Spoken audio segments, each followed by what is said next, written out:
Hello guys, magandang umaga po sa ating lahat. Ayan, for today's videos, tayo po ay maggawa na naman ng kilawin na labanos. Ito na guys, ang ating kilawin labanos. Almost 2 pesos lamang po ito ang binili namin po ito sa palengke. Ginayat-gayat ko na po ito at kaya lamasin na po natin ito sa asin. Ayan. Pero bakit kaya guys na may tanong ko lang sa inyo, tuwing magkilaw tayo ng labanos, tinatanggal talaga natin yung katas, no? Yari ka! Alam niyo kung bakit guys? Kasi pag hindi natin tatanggalin yung katas nito ng labanos, mapakla o mapait. Kaya kailangan talaga tatanggalin talaga natin pala ang kanyang katas. Lalo na po guys, no, masarap din pala sa labanos. Gisahin po natin siya sa sardinas. Masarap pala ito. Hindi lamang po sa sinigang ilagay natin, pwede rin pala sa sardinas ilagay yung ating labanos.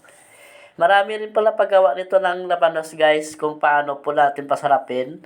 At saka paano po natin gagawa sa pagluluto o sa pagkilaw o kahit anong proseso.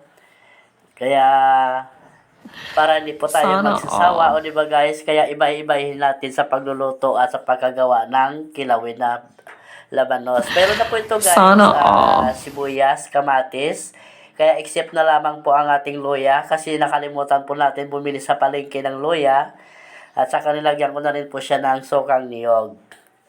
Masarap talaga sana guys sa kilawin, meron po talagang luya. Kaya no choice tayo, lalo na po malayo ang palengke dito sa amin. Ayan, meron na po ito ng mga sugar at saka meron seasoning. Diba guys, haluin muna natin yan. Tingnan mo guys, ang ganda ng kulay ng ating labanos.